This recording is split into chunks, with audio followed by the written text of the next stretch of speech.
北京协和医学院校长、国家呼吸医学中心主任王晨先生，中国世界卫生组织新冠病毒溯源联合研究专家组中方组长梁万年先生，中科院武汉国家生物安全实验室主任、武汉病毒所研究员袁志明先生，请他们为大家介绍相关情况，并回答大家感兴趣的问题。首先，我们请曾益新先生做介绍。各位媒体的朋友们，上午好！很高兴今天有这么多的记者们来参与我们介绍这个新冠疫情溯源的工作的情况介绍，因为这是一个很专业的问题。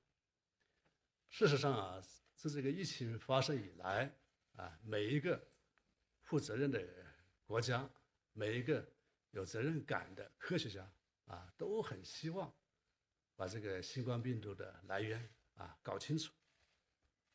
这个对于防止类似的疫情再次发生有非常重要的意义。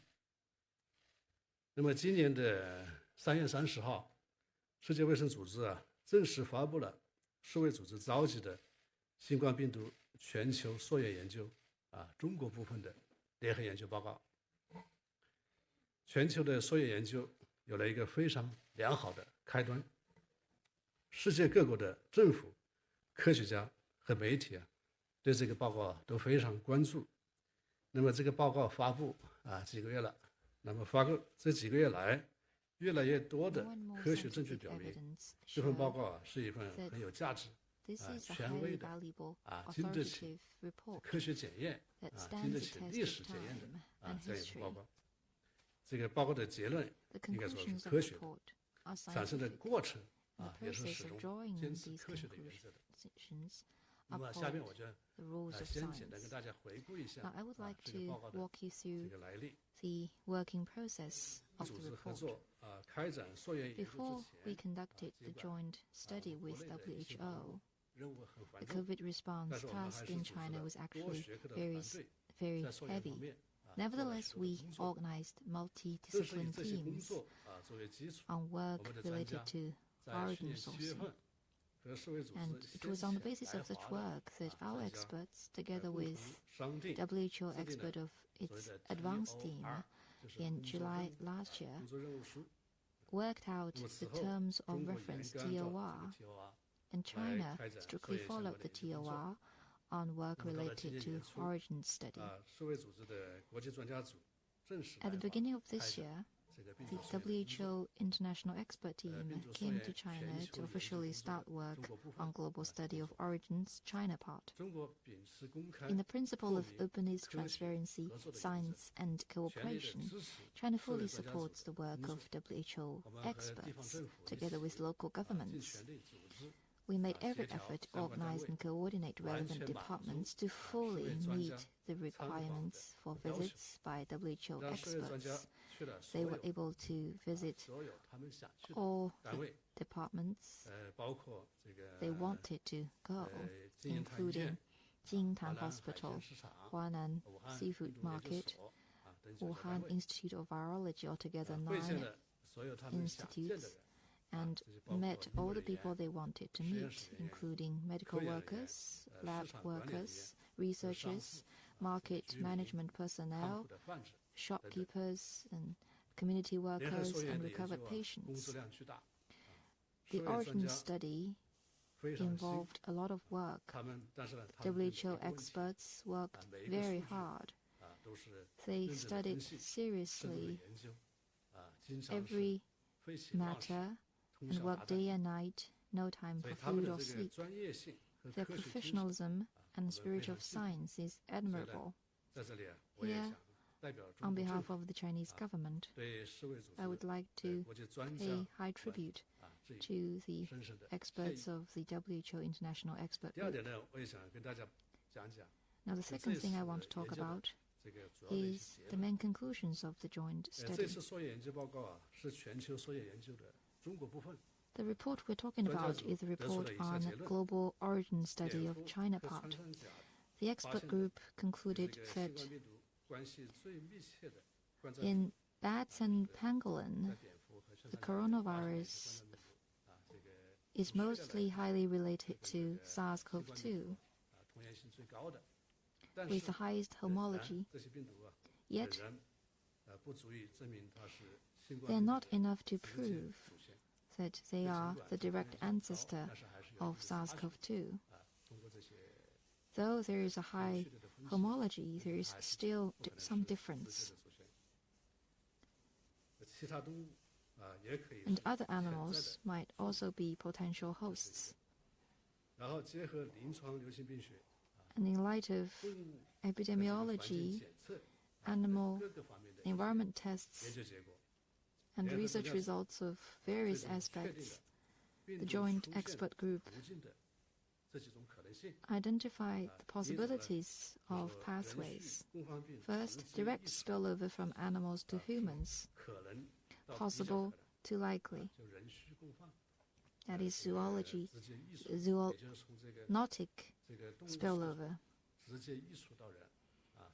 Direct spillover, possible to likely. And spillover from animals to humans through an intermediate host, likely to very likely. That is from natural hosts, animals, through an intermediate host to humans.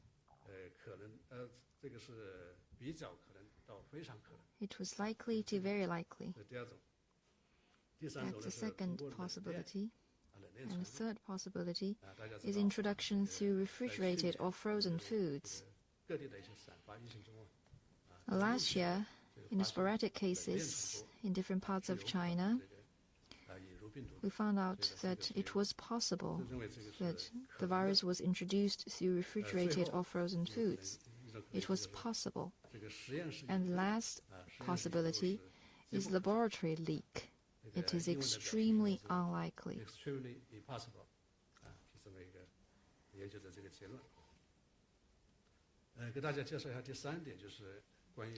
The third point I want to make is work on origin studies for the next phase.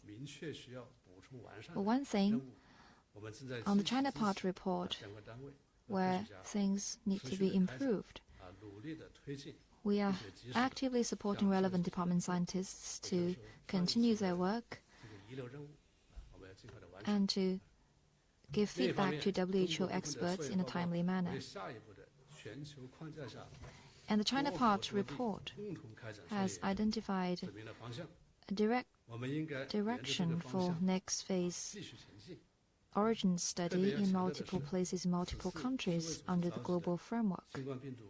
We need to follow that direction and take forward. Let me also say that the WHO convened Global Study of Origin is an excellent international joint cooperation, and together with WHO, we have identified an effective working mechanism and method to cope with emerging infectious diseases. WHO experts and Chinese experts have established sound cooperation mechanism, and they worked excellent together. Such excellent collaboration is of great significance for advancing related work. Moreover, the experts uphold professional attitude, scientific and rigorous. They repeatedly studied and analyzed specialized matters. We do hope that the international experts participated in the China Part study will continue to play their role and to employ their valuable experience to the global study going forward and to contribute to get to the bottom of the source of the virus. Study on the origins of the virus is a complex scientific matter. It is a complex matter for the world. like HIV/AIDS, Ebola, MERS, SARS in 2003, avian influenza in 2009. The origin tracing for these viruses all have been proved very difficult. For some of them, the answer is yet to be found. Therefore, for the next phase, it is important that work will be conducted with the coordination of WHO, and on the basis of the first phase study, excellent experts of multiple countries need to be organized. Scientists must be the main actors in the studies, and we call for greater exchange and cooperation, information sharing, and conduct such work on the scientific track. That's all for my opening remarks. Thank you. Thank you, Mr. Zeng Yixin. Now I will open the floor for questions. Please identify yourselves before you raise questions. Now the floor is open.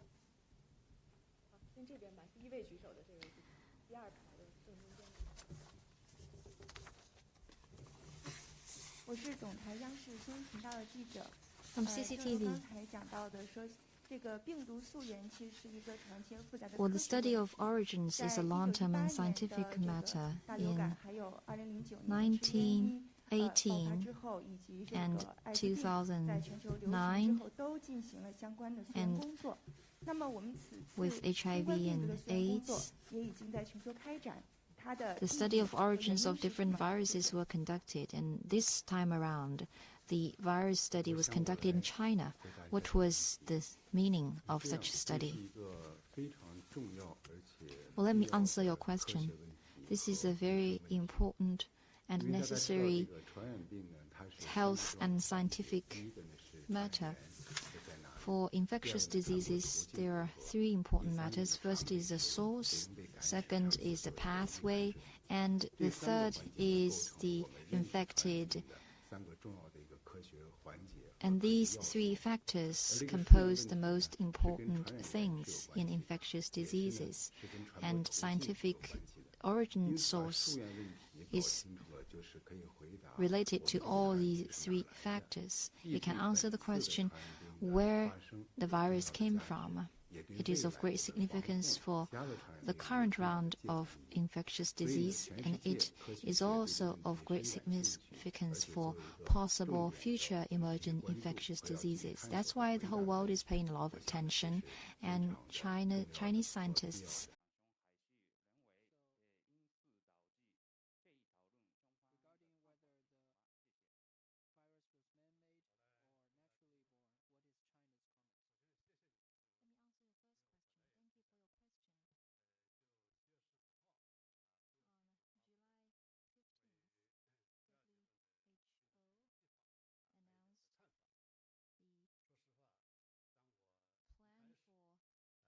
origin studies for the next phase. Well, to be frank, I was taken aback when I learned about this. Why? Because in the plan,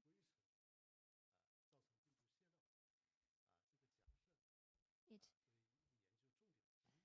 set as a priority the hypothesis of China violated the lab protocols. This reflects irrespect for common sense and arrogance against science. First, on the rumors on Wuhan Institute of Virology, including 3 workers get infected, and the gain of function of the institute. These have been proved rumors. And the bat samples and the coronavirus tested in the bat samples,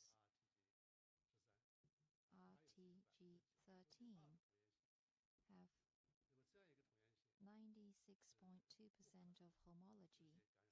Such homology is impossible to get directly infected to humans. And another hypothesis hypothesis is man-made virus. There was Indian researcher who found that part of the sequence share homology with HIV/AIDS, and he wrote a paper on the possibilities of man-made virus. And in the pre-printing stage, the paper was refuted by fellow scientists in other countries, and the paper didn't get to be published. And many scientists conducted in-depth analysis, and their conclusion is that the genome sequence has no trace of man-made engineering, because otherwise it will leave traces in the genome sequence.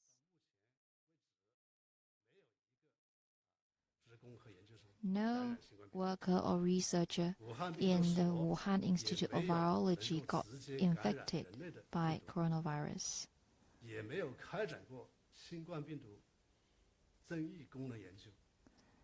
No gain-of-function study was conducted in the institute. No study of man-made virus was conducted. And where did this laboratory leak come from? Such a notion defies common sense and science. WHO experts visited the Wuhan Institute of Virology, and their conclusion is that the laboratory leak possibilities highly, extremely unlikely.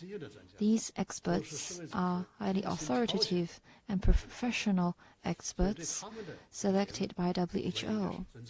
We respect their conclusions. About the plan on the second phase of origin study, it contains language that does not respect science or common sense. We won't follow such a plan. Origin study is a science matter. The Chinese government supports origin study based on science. Yet we oppose politicizing the origin study. We believe that the second phase should be conducted on the basis of the first phase and follow the WHA 73.1 resolution and proceed with full deliberations and consultations on the researches that have already been conducted, especially those with clear conclusions. There's no need for repetitive work in the next stage. We hope that with full consultation with member states, early stage case search should be conducted multi-places in multi-countries globally, and origin studies in molecular epidemiology and animal intermediate hosts. What has been done in China shows that scientific and reasonable work methods is crucial for carrying out international cooperation. It reflects the respect for sovereign countries with full consultation and consensus, and it will also help with orderly and smooth advancement of related work. What's important is to draw on the successful stories of the first phase, and on this basis, carry out work going forward. On this basis, on July the 4th, China proposes China's proposals to WHO experts on the work of second phase on WHO-convened global study. And we put forth our key rationale and viewpoints. We hope that WHO will take them into serious consideration and truly approach origin studies as a science matter to stay free from political interference and to facilitate steady origin study in multiple places, multiple countries across the world, to step up scientific research cooperation among different countries and do our utmost to prevent recurrence of similar viruses of animals or humans. What's the purpose of the origin study? It's to get to the bottom of the source of the virus, to learn more about the virus, to prevent the potential recurrence of any similar disease. We need to uphold that principle and follow science spirit. That is what China has been doing. Well, regarding the rumors for the leak from the institute, the Wuhan Institute has made a lot of elaborations, and just now Minister Zeng made some remarks, and let me add a few words. It has been a general consensus by the academic community that the coronavirus was naturally generated. And the experts issued another statement saying that no evidence can support the theory of laboratory leak from China. On the 7th of July, 21 scientists from the United States, United Kingdom, Australia, and other countries published an article stating that there is no evidence that the SARS-CoV-2 originated in the laboratory. There's no evidence that there's any connection between any early cases of the coronavirus and the Wuhan Institute of Virology, and there's no evidence that before the pandemic, the Wuhan Institute owned or was studying the progenitors of the SARS-CoV-2. Just a couple of days ago, 22 Chinese and foreign scientists jointly published a paper using the classical evolutionary theory methods to convincingly demonstrate that the SARS-CoV-2 can only be derived from nature instead of being manufactured by human. I also have noticed that some media outlets are watching closely the safety of Wuhan P4 laboratory. As a laboratory with the highest level of biosafety protection, Wuhan P4 laboratory, since its operation in 2018, has not had any pathogen leakage or personal infection accidents. It was designed and constructed as well as operated in accordance with international requirements and national standards. It has stable and reliable biosafety protection devices as well as a complete management system and a team of professional maintenance, management, and support. I can say this for sure, that Wuhan P4 laboratory has a high level of management, staffing, and working methods, just on the same par with other international P4 laboratories. There have also been reports saying that 3 research fellows from the Wuhan Institute of Virology visited the hospital in November 2019, and their symptoms were the same with COVID-19. This is completely out of nothing. If you want to clarify the facts, just provide the names of the 3 people. Then the truth will be revealed. Actually, we made this suggestion very early, but so far we have not received any response. Let me stress that first, before the 13th of December 2019, the Wuhan Institute has not been exposed to, preserved, or studied the SARS-CoV-2. And second, the Wuhan Institute has never designed, manufactured, or leaked SARS-CoV-2. And third, so far, the staff and students of the Wuhan Institute have maintained a record of 0 infection of COVID-19. In face of COVID-19 outbreak, the Wuhan Institute has been leveraging its long-established platform, know-how, and talents to determine the SARS-CoV-2, isolate the virus strain, determine the whole genome sequence, and provided that to the WHO on the 12th of January 2020.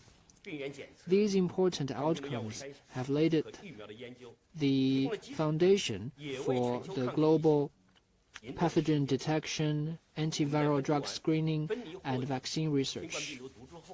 And after the isolation of the virus strain, we have organized efforts on the screening of antiviral drug and vaccine research, provided effective support for science-based response.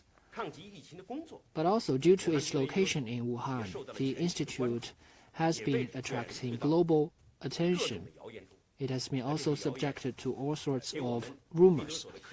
Such rumors have exerted huge pressure on the research fellows in the Institute and have also interfered in the normal work of the Institute. They have also produced negative impacts on the normal exchanges and cooperation internationally of the Institute. Facing with the still raging coronavirus, no country can stay unaffected. Only with international cooperation and coordination can we effectively contain the spread of the virus, and can we help people in the whole world regain normalcy. The Wuhan Institute of Virology will continue to adhere to an open and transparent attitude and do our part in the international fight against COVID-19. Well, let me also add a few words. In January and February this year, the WTO China joint mission during the work of origin tracing put forward the 4 potential channels of introduction, and one of those hypotheses was laboratory leak. When we were thinking about those hypotheses, we combined our previous experience, particularly our knowledge on coronaviruses, including introduction from nature,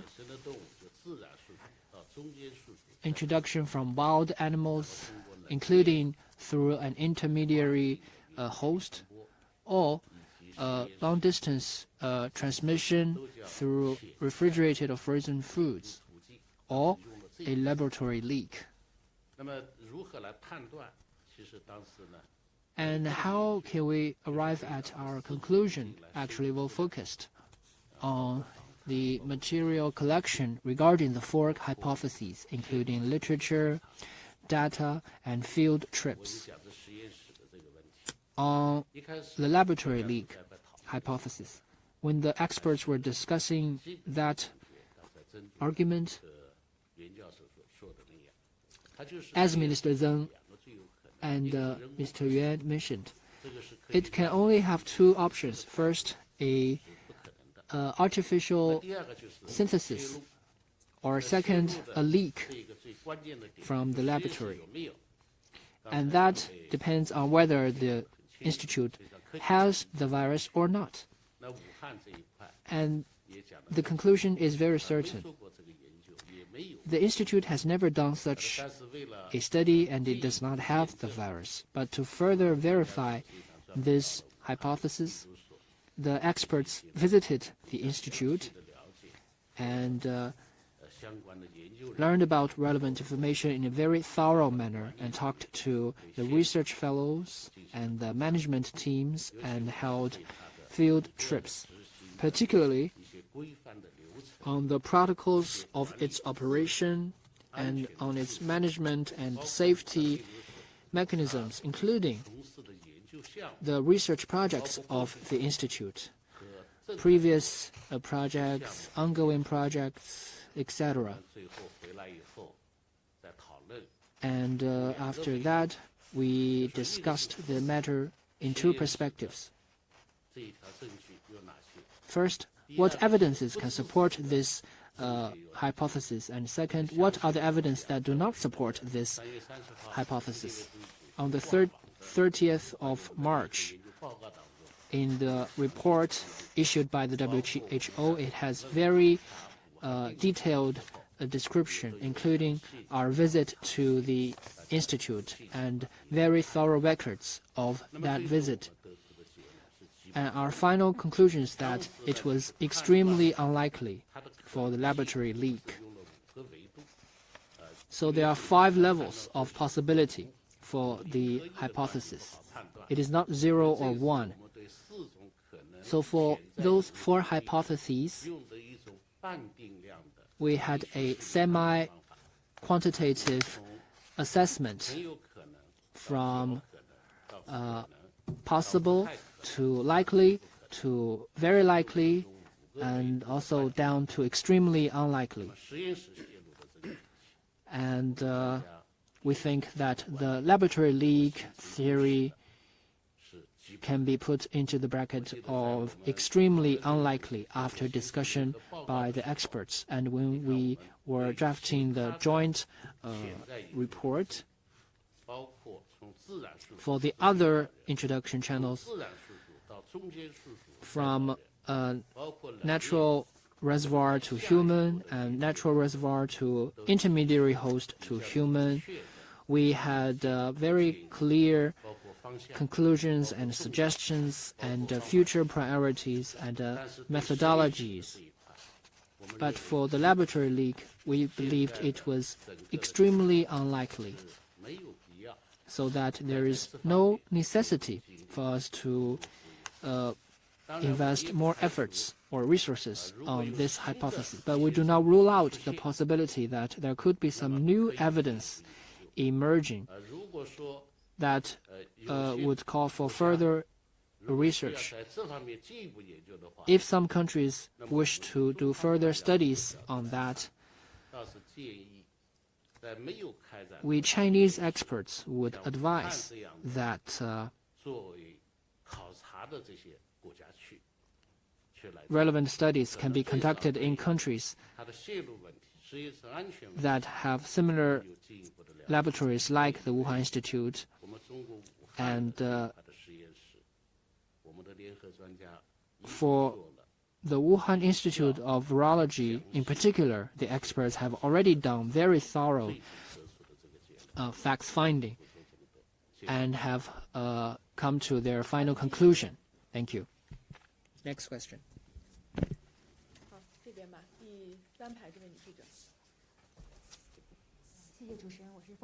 Thank you. With Phoenix TV, previous reports that in 2012, the miners in the mines in part of Yunnan province were sick. And does that disease relate to the RTG13 of bat virus? Well, let me answer your question. In October 2012, the Wuhan Institute of Virology received some information from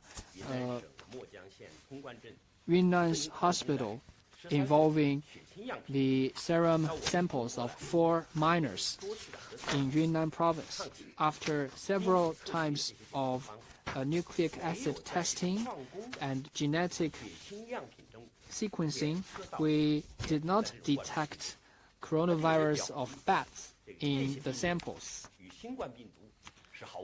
And that means that the virus has nothing to do with SARS-CoV-2. Regarding RATG13, it was detected, the genome sequencing detected from the serum in Yunnan instead of the serum samples that we received from the Yunnan miners in 2012. So no evidence show that these serum samples of the miners have anything to do with SARS-CoV-2.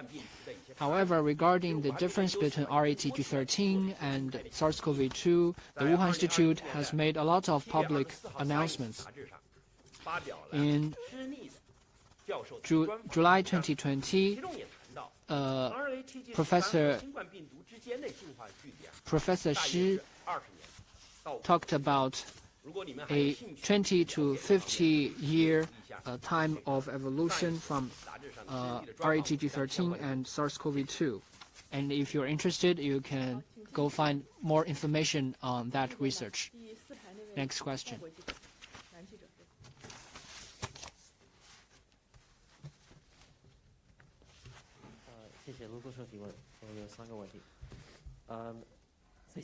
With Reuters, I have 3 questions. Recently, the WHO expressed concerns on information transparency. Is China willing to provide the raw data for the early transmission of the coronavirus? If not, what is the reason? Second, the Wuhan Institute of Virology manages a data bank for the virus. It was put offline in 2019. So the question is, has the Institute made public all the genetic sequencings that it has collected? And last question, in the joint report, the scientists have conducted testing for thousands of animal samples. Will China make more testings? Will studies be conducted for facilities and venues of animal reproduction? Will there be more bad species groups be researched? Thank you. Well, I'll take your first and third question. Regarding some early raw material and data, I think in January and February, during the joint submission, we conducted very thorough communication on that.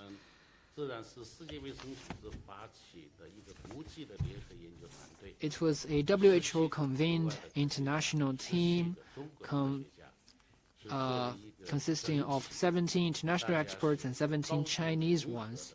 It was a highly integrated team for the research. So we have 4 principles for that origin tracing. That was common drafting of the plan, common field trips, common analysis, and common display of the research reports. So those are the principles that we followed. For the origin tracing studies, the most important thing is early data. Just now, Minister Zhang mentioned, after the outbreak, Chinese scientists, before the WHO convened studies, have already been led by the National Health Commission and the Ministry of Science and Technology to carry out large-scale origin tracing work.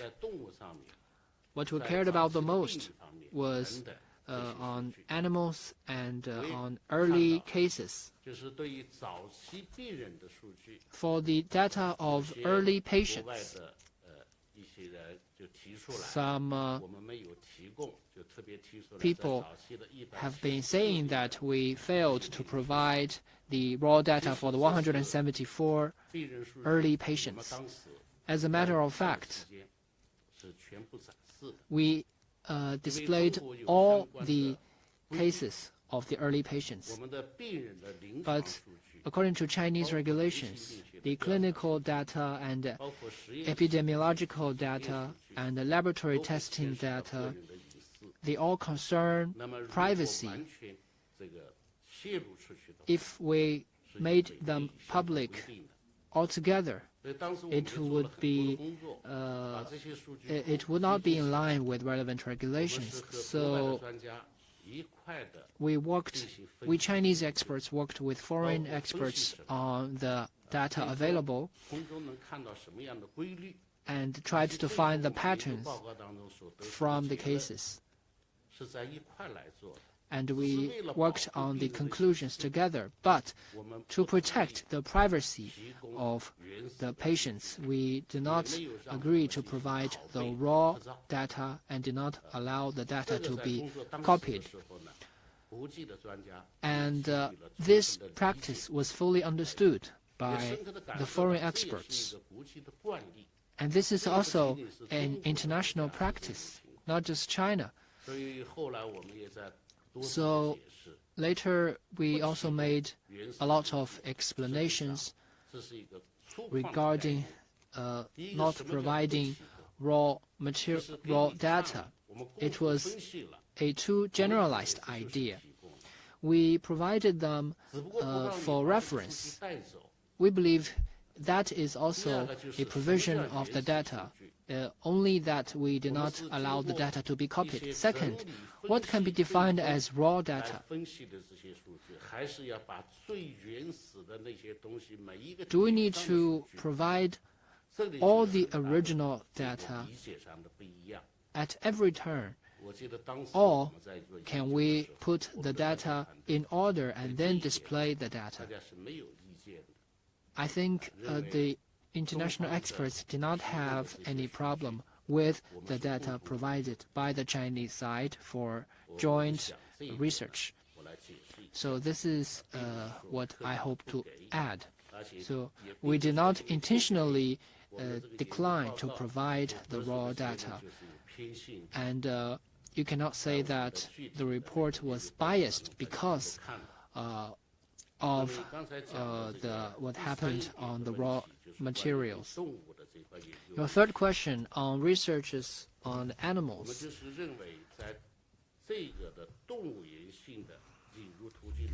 We believe in terms of animal-to-human introduction, particularly via an intermediary host, it is very likely. So we would suggest that in the future, more efforts can be put into this area, and this can be made a top priority. Chinese scientists have done a lot of work in this regard. I recall that when we were visiting Wuhan, the Chinese side displayed the testing results for animals in the market. As Minister Zeng mentioned, there was no positive testing results. And also for upstream reproduction farms, there was no positive results. And then we expanded the testing all the way to 2018 to 2020. All the 38,000 samples all over the country and over 41,000 samples for wild animals. In terms of nucleic acid and antibody testing, there was no positive results detected. So the category, the scope, and the testing methodologies were all laid out in the joint report. Whether in the market or in the upstream farms or in the wider regions of the country, whether domesticated lives or wildlife, Chinese scientists have made a lot of testing in terms of pathogen and antibody. There was no positive testing results detected. On bats, Chinese scientists have collected a lot of samples and made a lot of research. In terms of the breadth and the width of bat research, I think China is doing better than most countries. We have done a lot of research on bats. As Minister Zeng and Mr. Yuan mentioned, we may have found similar viruses, but they are still different from SARS-CoV-2. So scientifically speaking, in the large number of bat samples, we have not isolated we have not managed to isolate SARS-CoV-2 from bat viruses. There are many types of bats, and they exist extensively in the world. In many regions in the world, there has been no systematic research on bats. So if the origin tracing studies are to be continued, I think the Part 1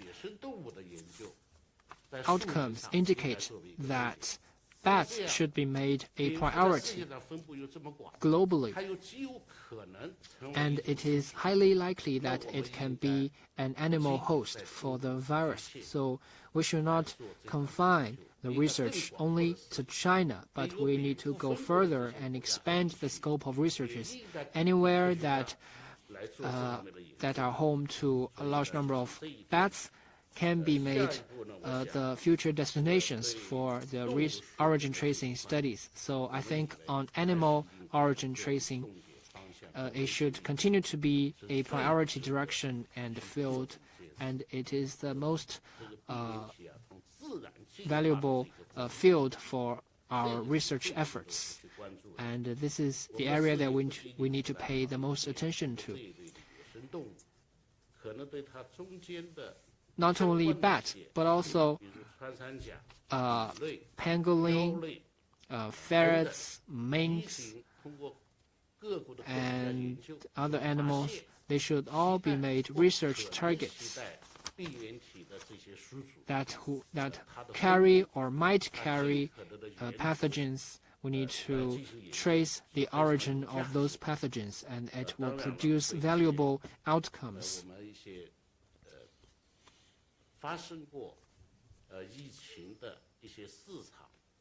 And also for markets and farms and upstream and lower stream institutions, I think relevant researches can also be conducted. So after the conclusion of the joint mission in China, we have been making a lot of efforts in this field, and we do hope that scientists all over the world can do this together with a focus on the evolution in terms of animals.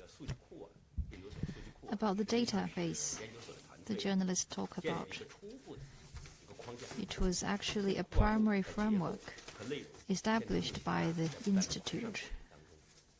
The database has been improving and taking into consideration the management of website and the personal and work website email address has been attacked viciously for the safety, cyber safety and security.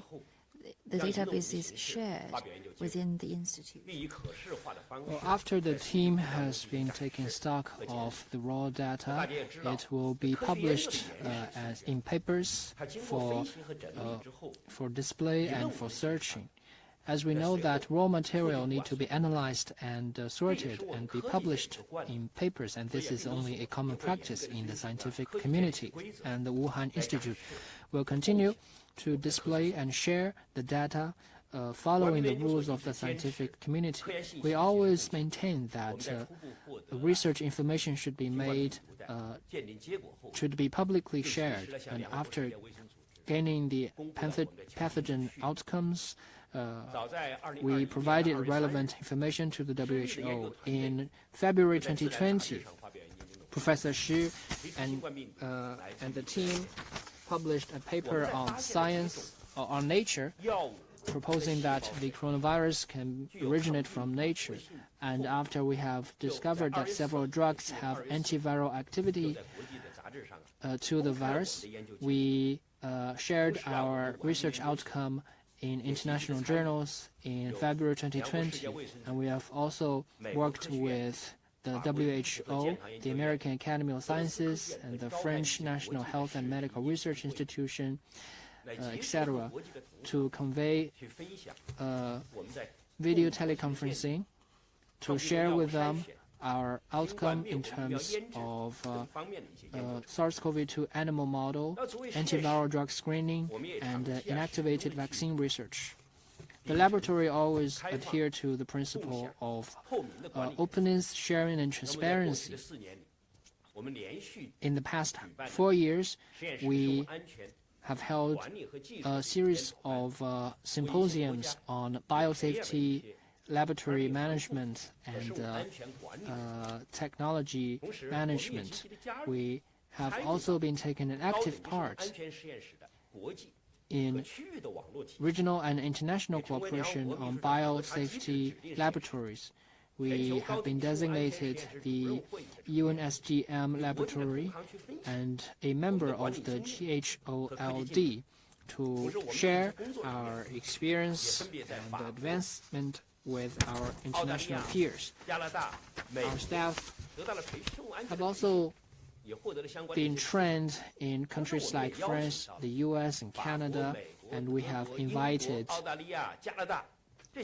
experts from France, the US, Canada, the UK, and Germany to share experience so that we can work together for the safe, stable, and efficient operation of biosafety laboratories throughout the world. Thank you. Next question.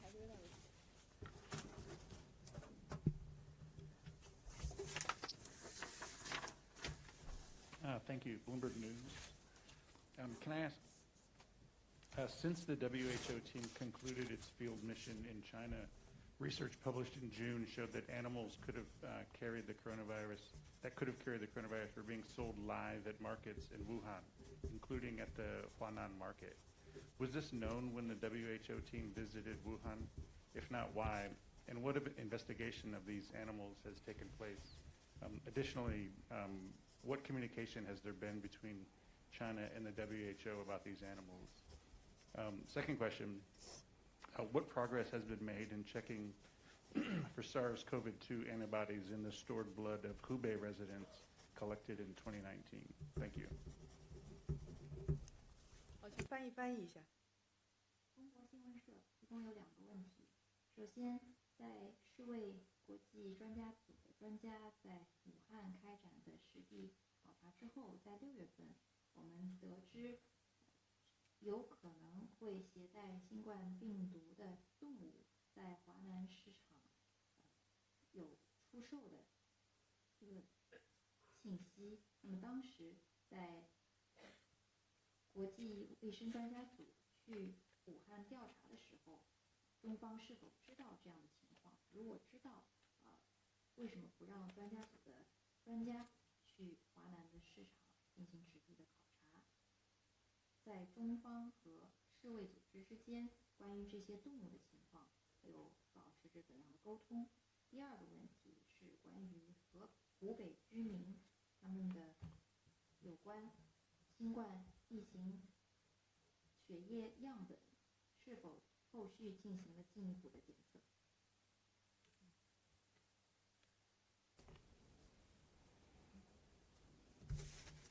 好了，我来回答你这2个问题。第一个问题。Let me take your 2 questions. First, on what you said. In January and February, when the team was working in Wuhan, we were not aware of that information, and I can let you know that the joint team spent half a day in the Huanan seafood market for a field trip. And we communicated with the sellers and the management team of the market to learn in details about the information of the market, including the stalls, the plan of the market, the management of the market, as well as the supervision or regulation of the market. The market was already closed by then, so it was not in operation.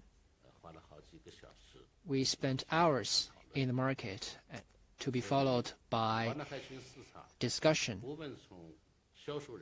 So in terms of both the sellers and the buyers and the products that were sold in the market, all the available information was provided to the experts for discussion. So we did go to the market. On the 10th of February, the foreign experts left China, and after that, we Chinese experts have kept in close contact with them because there are a lot of scientific issues that needed to be discussed.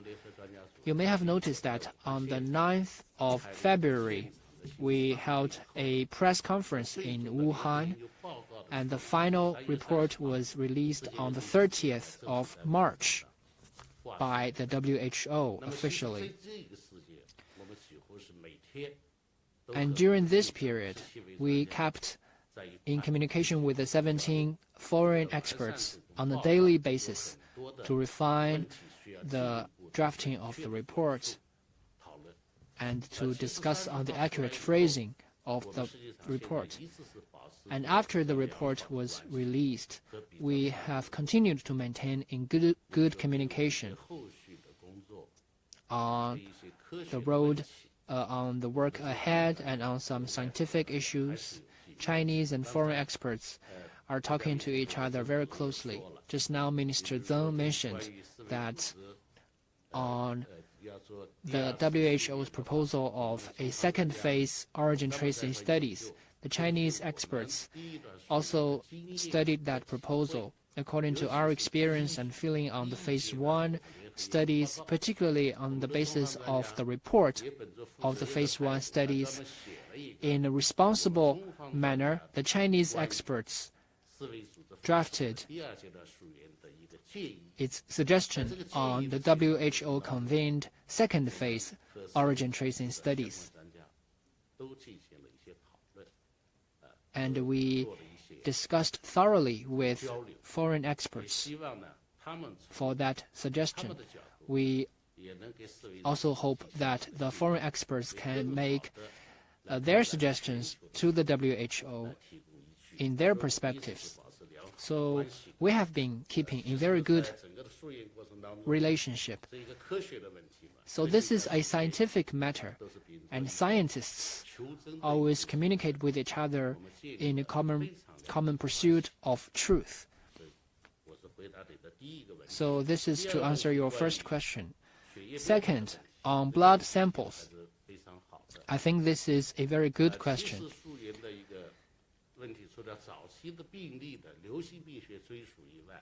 Apart from the epidemiological investigation for early cases, if we can have testing for early blood samples then it would be helpful for us to find out the early appearance of the virus. According to the report, the earliest case happened on the 8th of December, but that does not mean it was the actual first patient to be infected, which means regarding how the virus jumped from animals to humans, or the patient 0. Who is that patient? The December 8th case in Wuhan was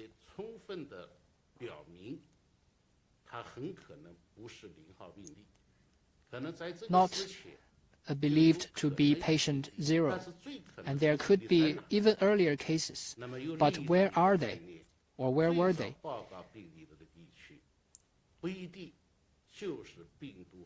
So the region that reported infection the first may not be the region where the virus jumped from animals to humans, and that needed further studies. If we can test the blood samples, it would be the best. When we were in Wuhan, we made this proposal, and we asked experts from Wuhan Institute of Blood, the Wuhan Blood Center. The experts told us that they had the blood samples, but the samples were only used to settle the possible medical or even legal dispute. So it was only contained in a tube with a very small volume. According to Article 31 of the Blood Station Management Regulation, such samples can be stored for 2 years in terms of whole blood or blood components used. So it can be stored after the use of whole blood or blood components for 2 years. So this kind of blood sample can only be used to address legal disputes. Let me give you an example. You used a blood donated for a patient, and the patient got infected with some other diseases like AIDS, and the blood sample can be used to address the legal dispute. So it has a very small volume of serum.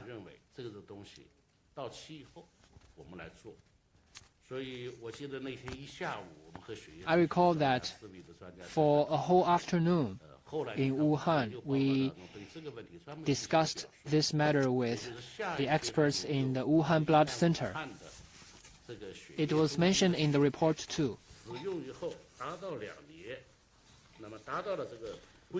And we also talked about that after 2 years of use of those blood samples, we would be able to conduct the relevant research.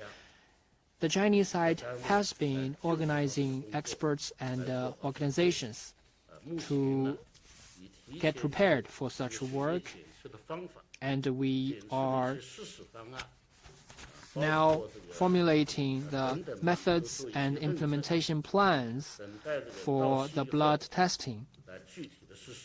When the blood samples can be tested after the storage period, we would implement the relevant testing. And if we have any outcomes, they will be informed to Chinese and foreign experts. So this is for your second question. Next question, please. Thank you. With China Daily, in February this year, the WHO expert team said that it was most likely that the virus spilled from animals to humans through an intermediate host, and the other possible pathway was introduction through refrigerated or frozen foods. What was your view on this pathway? Well, the introduction through cold chain is a new phenomena. I am an expert in respiratory disease. Infectious pathways for respiratory diseases, including cold chain introduction, deserve our attention. First, on epidemiology, when we found the relations between cold chain introduction and respiratory diseases, in tracing of epidemiological source, we traced the virus on the surface of the refrigerated or frozen foods, for example, in Xinfadi market. The infected person had contact with the refrigerated foods with the virus. And second, on the virus tracing, nucleic acid result was positive, in particular in the outbreak in Qingdao. Nucleic acid was tested and virus was separated and tested. So the refrigerated and frozen foods contained the virus. So combining these 2 points, the evidence is quite clear. And we also have found out that when the environment is dry and cold, the virus lives longer and is more infectious, like 21 days in cold days. If the virus got on the frozen or refrigerated foods, the environment is relatively cold, and then the virus is transmitted across different places via the cold chain. So this is a new phenomena that was studied, and the evidence chain is quite complete. So this phenomena deserves our high attention. And in the origin study, we strongly recommend that cold chain be considered as a top priority in the origin studies, especially given the international trade, and it has added to the complexities of transmission. So it's worth study. Next question.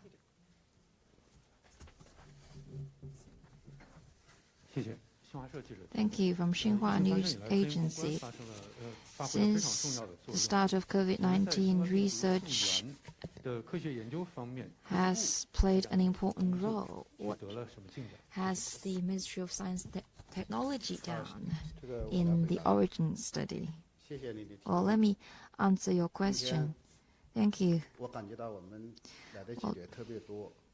today I feel that the House is full and many of you listened attentively with a serious attitude. And this shows that many of you have come to realize that origin study is a serious matter. In essence, it is a science matter. Science research plays a significant role in origin study. The Chinese government takes very seriously origin studies. Since the start of COVID-19, we identified 5 major directions of research, and origin study is one of the 5 priorities. Now, the Chinese government made it quite clear that the science community needs to make every effort and uphold an attitude of openness, transparency, and responsibility to answer well the major question of where the virus came from. And for that to happen, the Ministry of Science and Technology has organized research teams to conduct joint research and studies with priorities on animal, humans, molecules, and environment. And we conducted our work in a science-based way. Let me give you an example. When we identified human-to-human transmission, the question is, will it be transmitted from human to animal? Where did the virus came from? Was it animal-to-human transmission? That was the matter of origin tracing regarding animals. We organized experts nationwide and conducted studies on wildlife and domesticated animals across China. We conducted virus tests involving 40 to 50 animals, including pigs, oxes, sheep, chicken, duck, goose, pigeon, turkey, hare, and boar. Altogether, 80,000 samples, no positive result for antibody or nucleic acid tests. And on that basis, tests were taken in laboratories in different categories so that we can get a clearer picture and get a clear direction of our tests going forward. And second, to identify the source of the virus, bats have become the center of attention, and research teams conducted tests, especially on the similarities or homology of genetic sequence. ITG13 has the highest homology with 96.2%. And with further studies, we found out that the RBD homology is only 89.3% with amino acid homology. And further tests show that ITG13 compared with coronavirus, it has drastic difference in terms of infectious capabilities. So the conclusion is that the evolution relations is quite distant. 50 to 80 years, as researchers just talk about, it was quite distant. Apart from bats, researchers also conducted tests on other animals that might carry coronavirus related to SARS-CoV-2. For example, scientists tested multiple strands of coronaviruses in the pangolin smuggled and intercepted by the customs. The genome homology is as high as 92.4%, and one strand amino acid homology as high as 96.9%, higher than ITG13. So based on these tests and research, scientists believe that it is likely that coronavirus on pangolin might play a role in the evolution of coronavirus. In the molecular origin tracing and other directions, Chinese scientists have also done tests and research. As of July 19th, together with the United States and the UK and other countries, we have published over 225 articles, and Chinese teams published research articles altogether 352. And Chinese and American medical and research experts have had 6 video conferences on COVID response. We have actively carried out data and information sharing on science research. Based on the China Bioinfo Center, we established a coronavirus info database shared with the world, and altogether 2.53 million genome sequences have been uploaded and shared. Origin study is a difficult science matter. There are many uncertainties. It remains a heavy task. And we need to recognize that origin study is a highly important work. We must answer the major question, where the virus came from. Despite the difficulties and odds, we must uphold the attitude of science, the methods of science, and facts of science to conduct science-based method origin studies. Can we reveal the truth?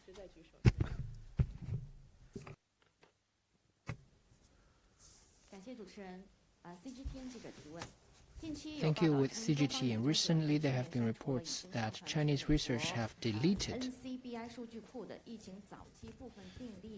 the genetic sequencing of early cases uploaded to NCBI. What is your comment on that?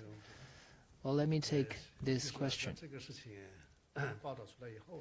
Well, after this issue was reported, we have learned about what happened, and let me share some information with you. On this matter, some researchers in Chinese universities issued an article in international journal, SMALL, SMALL.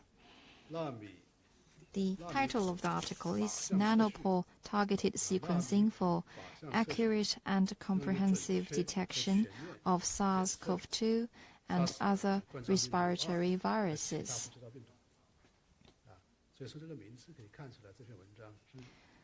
So you can tell from the title of the article, it is about the method of sequencing test.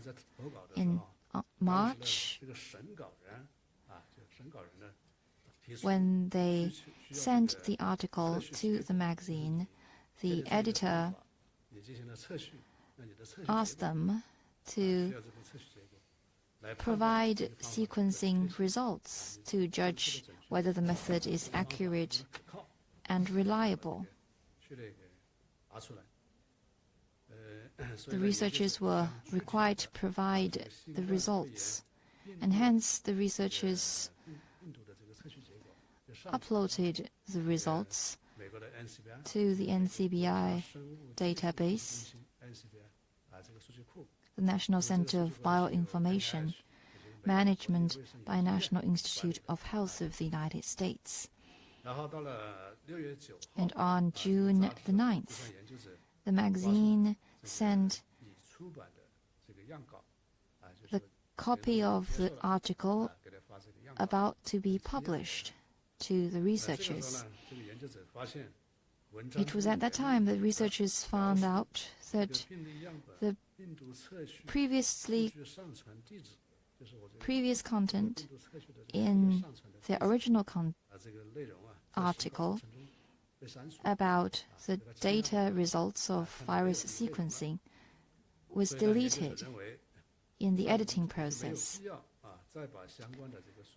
That was why the researchers believed that there was no need to put related data in the NCBI database.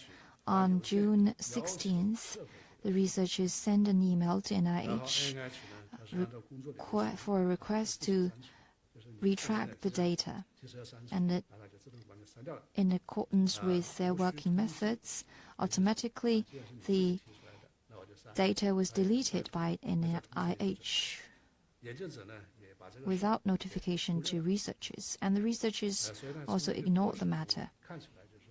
So you can tell from this process that there's no such thing as the researchers hide or cover up anything. And recently, the researchers uploaded all the 244 sequencing data to the GSA database managed by China National Center of Bioinformation. The database is open. Researchers around the world can have access to it. According to our knowledge, the earliest sample time was January 30th, some time after the start of COVID-19. They were not early-stage samples, and the information and value they can provide is limited. Jesse Bloom, an American researcher from Hutchinson Cancer Center, without prior confirmation notification of Chinese researchers and without any knowledge of what actually happened, fabricated a conspiracy theory about the Chinese researchers cover up certain data. It has created a negative image in international publicity against Chinese researchers and China. Such actions violate science spirit and the law. Such a conspiracy theory has been criticized by experts in other countries. It is unscientific.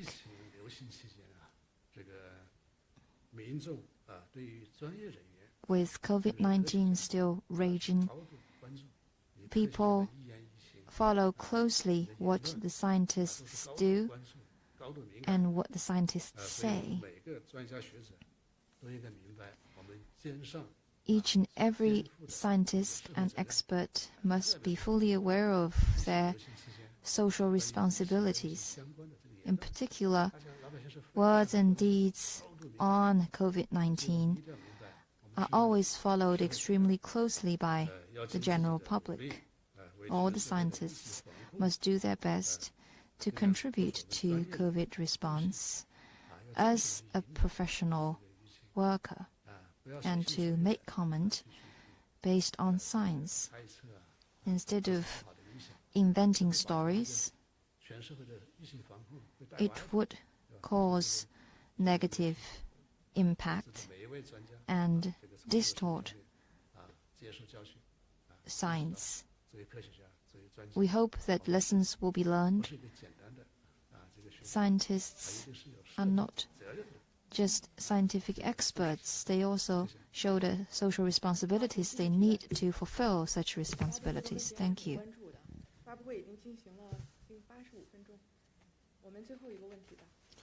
Last question.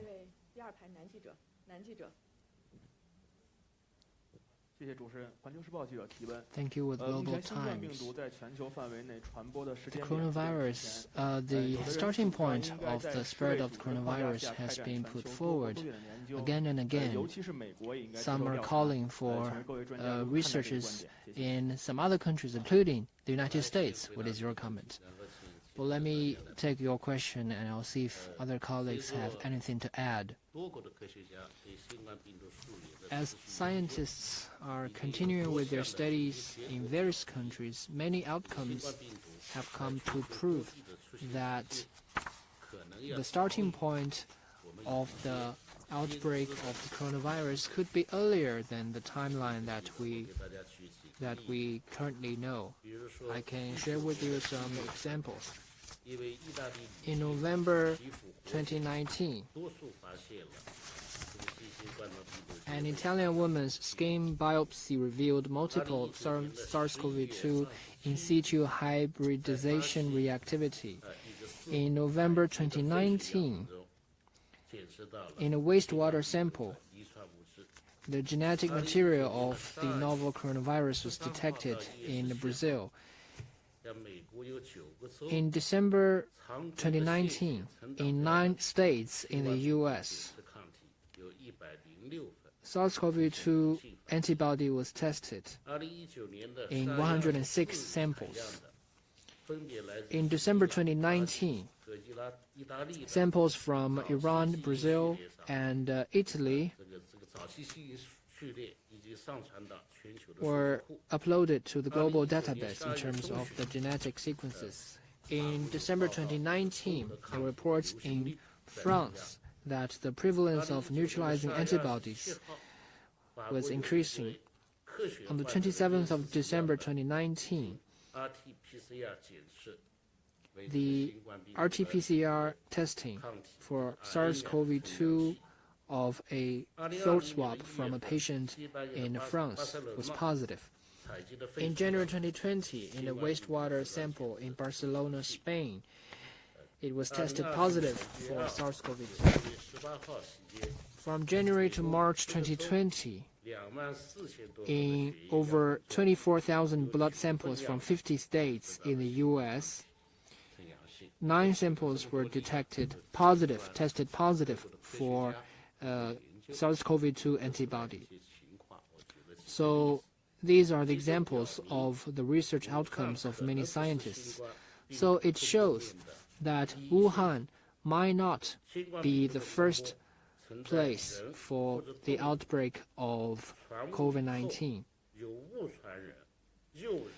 The virus was spreading from animal to human, and from objects to human, and then from human to objects. So it has been a repeated model. And new evidences are providing new perspectives for us in the research, and those are scientific issues that need to be addressed. How did the virus jump from animal to human? How did it transfer from objects to human, and then from human back to objects? So there are new perspectives for our research. As we go forward, for early cases, biological samples, genetic sequences, natural hosts, intermediary hosts, or cold chain, all these subjects require joint research in multiple countries and multiple places in the world. We need to learn about the global spread of the virus, and to do that, we need to have a more in-depth understanding of the diversity and the evolution of the virus in animal hosts, as well as the interaction among animals, the environment, and humans. So those are what we need to further study in the future. And plus, the virus is a common enemy of humanity. Whether to prevent or to treat the disease, it calls for solidarity. On the important and complex challenge of origin tracing, it also necessitates the cooperation of scientists from all over the world, as well as the cooperation of the general public. Thank you. Well, let me share with you my observation. That is, there has been international scientific discoveries that prompt more possibilities. It is a very complex and diversified issue. So we need not confine our horizon to a single place. That is to say, we need to carry out multi-country, multi-place origin tracing study worldwide. Well, if there's nothing to add, let me thank all of you for coming to this press briefing. Thank you.